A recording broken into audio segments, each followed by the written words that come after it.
레위기 19장 19절에서 37절입니다. 키워드는 거룩함을 위한 규례들, 하나님 중심 구별, 하나님을 의지하는 믿음입니다. 너희는 내 규례를 지킬지어다. 내 가축을 다른 종류와 교미시키지 말며 내 밭에 두 종자를 섞어 뿌리지 말며 두 재료로 직조한 옷을 입지 말지며 만일 어떤 사람이 다른 사람과 정혼한 여종 곧 아직 속량되거나 해방되지 못한 여인과 동침하여 설정하면 그것은 책망을 받을 일이니라. 그러나 그들은 죽임을 당하지는 아니하리니 그 여인이 해방되지 못하였기 때문이니라. 그 남자는 그 속건제물 곧 속건제 수장을 회막문 여호와께로 끌고 올 것이요 제사장은 그가 범한 죄를 위하여 그 속건제의 수장으로 여호와 앞에 속죄할 것이요 그리하면 그가 범한 죄를 사함 받으리라. 너희가 그 땅에 들어가 각종 과목을 심거든 그 열매는 아직 할례 받지 못한 것으로 여기되 곧 3년 동안 너희는 그것을 할례 받지 못한 것으로 여겨 먹지 말 것이요 넷째에는 그 모든 과실이 거룩하니 여호와께 드려 찬송할 것이며 다섯째에는 그 열매를 먹을지니 그리하면 너희에게 그 소산이 풍성하리라. 나는 너희 하나님 여호와이니라. 너희는 무엇이든지 핏째 먹지 말며 점을 치지 말며 술법을 행하지 말며 머리칼을 둥글게 깎지 말며 수염 끝을 손상하지 말며 죽은 자 때문에 너희의 살에 문신을 하지 말며 문의를 놓지 말라. 나는 여호와이니라. 내 딸을 더럽혀 창녀가 되게 하지 말라. 음행이 전국에 퍼져 죄악이 가득할까 하노라. 내 안식일을 지키고 내 성소를 귀히 여기라. 나는 여호와이니라. 너희는 신접한 자와 박수를 믿지 말며 그들을 추종하여 스스로 더럽히지 말라. 나는 너희 하나님 여호와이니라. 너는 셋머리 앞에서 일어서고 노인의 얼굴을 공경하며 내 하나님을 경외하라. 나는 여호와이니라.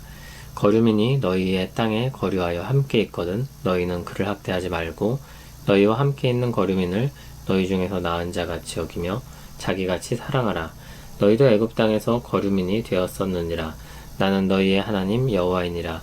너희는 재판할 때나 길이나 무게나 양을 잴 때 불의를 행하지 말고 공평한 저울과 공평한 추와 공평한 에바와 공평한 흰을 사용하라. 나는 너희를 인도하여 애굽 땅에서 나오게 한 너희의 하나님 여호와이니라. 너희는 내 모든 규례와 내 모든 법도를 지켜 행하라. 나는 여호와이니라. 아멘. 오늘 말씀은 거룩한 규례에 대한 내용이 이어지고 있습니다. 지금 우리 관점에서 볼 때 의아스러운 구별도 있지만 이 의미를 잘 새기면서 한번 살펴보고자 합니다. 19절은 섞는 것에 대한 금지입니다. 이것은 하나님이 창조하신 질서를 따르지 않고 그것들을 섞어서 하나님이 구별하신 것을 반대하는 것을 금지하는 명령으로 보입니다. 거룩한 백성으로서 하나님을 따르는 것이 핵심 내용입니다. 하나님이 분리하신 것을 섞지 않는 것입니다. 하나님의 창조 질서를 따르는 것입니다. 그런데 제사장의 옷을 만드는 규례나 성막을 짓는 규례를 보면 구약 시대에도 혼합하는 것을 전면적으로 금지한 것이 아님을 볼 수 있습니다. 하나님의 창조 질서를 따르는 그 나라의 백성으로서 교훈적인 의미로 주어진 명령인 것입니다. 이 명령을 지키는 것은 하나님의 질서를 기억하게 하고 그것을 따르는 상징적인 의미도 가지고 있는 것입니다. 20절은 누군가에게 속한 여자와 동침하는 것을 금지하는 명령입니다. 정혼한 여종은 아직 결혼 전이긴 하지만 약혼을 한 상태이고 그것을 한 사람에게 속하게 된 것으로 받아들여야 합니다. 속량되거나 해방되지 못했다고 하여서 누군가에게 속해 있음을 부연하고 있습니다. 구별된 질서를 따라서 지키는 것입니다. 이 역시 앞의 명령과 같이 하나님이 세우신 이 질서를 따라서 구별한다는 점에서 같은 맥락에 있는 명령입니다. 21절, 22절은 위의 명령을 어겼을 때 용서를 구하는 제사에 대해 다룹니다. 자기 죄에 대한 책임으로 배상을 하고 용서를 구할 때 하나님은 그를 용서하실 것입니다. 23절에서 25절은 가나안 땅에 들어갔을 때 3년 동안 심은 것에 대해 수확하지 말라고 했습니다. 4년째 얻은 열매는 하나님께 드리고 감사하며 5년째 얻은 열매를 비로소 먹을 수 있었습니다. 이것은 에덴에서의 순종의 요구를 떠올립니다. 하나님이 세우신 질서를 따라서 가나안에서 새로 심은 나무에 대해서 지켜야 하는 규례입니다. 이러한 방식은 장기적으로 더 안정적이고 풍성한 수확을 얻을 수 있었다고도 하니 하나님이 주신 지혜라고도 할 수 있을 것 같습니다. 26절 아래에는 당시 이방 문화와 관련된 규례를 다루고 있습니다. 첫째, 고기를 먹는 것, 점치고 술법을 행하는 것, 머리와 수염을 자르는 규칙, 몸에 문신을 하는 것 등은 모두 당시 이방 문화, 특히 이방 종교 문화와 연관된 것들이었습니다. 그 자체의 의미보다는 당시 문화적인 것으로 구별될 필요가 있는 것들이었습니다. 29절은 딸을 창녀가 되지 말라고 했는데 이방 신전에서 섬기는 창녀와 연관된 내용일 것입니다. 이스라엘 백성들은 그런 죄를 떠나서 30절과 같이 더욱 적극적으로 하나님의 말씀을 따라서 안식일에 예배하는 삶을 살아야 했습니다.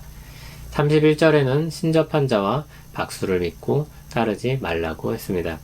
이처럼 26절부터 31절까지 내용은 모두 당시 이방 종교 문화와 연관된 것들입니다. 앞에서는 모두 금지 명령에 대해 이야기했는데 거룩한 백성으로 지켜야 할 적극적인 명령도 있습니다. 32절은 샌머리, 즉 흰머리 앞에서 일어서라고 했습니다.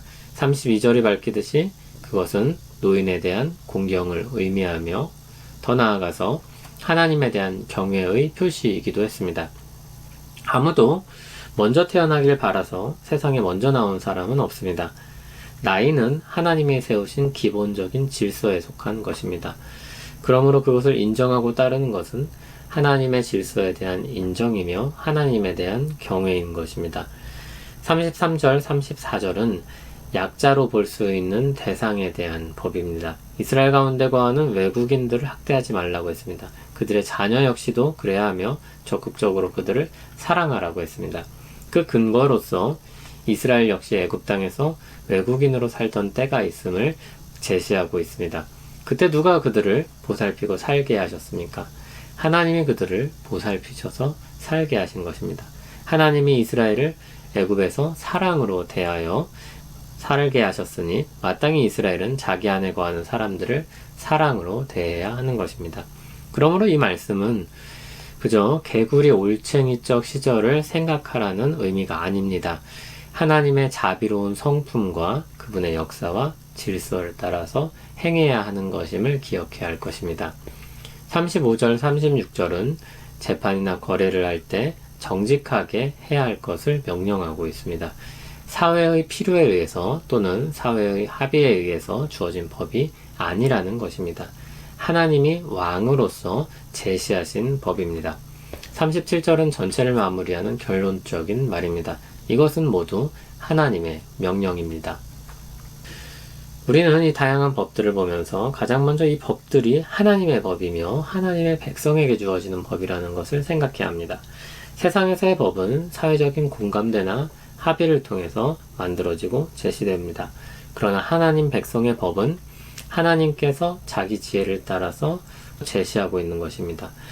하나님의 기준과 판단에 따라서 하나님 나라 백성답게 살도록 주어진 법입니다. 법의 권위가 하나님께 있는 것입니다. 그리고 그 거룩한 법에 그 백성들이 순종을 요구받고 있는 것입니다.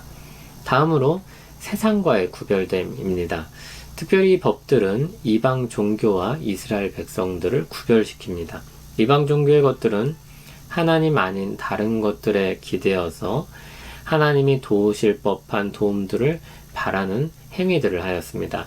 이스라엘은 그런 생각과 자리를 떠나서 자신을 구별하고 하나님만 섬겨야 하는 것입니다. 세상이 자신들의 생명과 자신에게 있는 모든 것을 주관할 수 없으며 하나님만이 생명과 역사의 주권자임을 믿고 사는 것입니다. 세상 사람들이 의지하는 것을 떠나 하나님을 의지해서 사는 구별됨입니다. 결국 이 모든 것은 하나님을 향한 경외에서 나오는 거룩한 삶의 방식인 것입니다. 세상 사람들이 무엇을 의지해서 살고 있는 것 같습니까? 무엇이 그들을 일희일비하게 합니까? 무엇이 그들을 희망차게 만들기도 하고 무엇이 그들을 낭망하게 만들기도 합니까? 돈, 명예, 사랑, 건강, 종교, 과학, 기술, 문학 등 하나님 아닌 것들 중에 하나일 것입니다. 그러나 믿음으로 사는 사람들에겐 마음의 중심에 언제나 하나님이 계십니다. 다른 것들은 다 부수적인 것들입니다. 하나님이 계신 것과 그분을 찾는 자들에게 상 주시는 이심을 믿는 것입니다.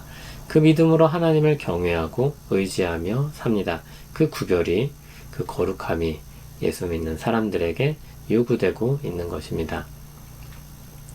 하나님의 우리 생명과 인생 전체를 주관하시며 우리를 참된 평안과 기쁨의 길로 인도하시는 줄 믿습니다. 우리는 세상에서 사람들이 의지하는 것들을 뒤로하고 하나님을 중심에 두고 살기 원합니다. 하나님을 경외하며 하나님의 지혜로 살기 원합니다. 거룩한 지혜로 살게 하옵소서. 예수님 이름으로 기도합니다.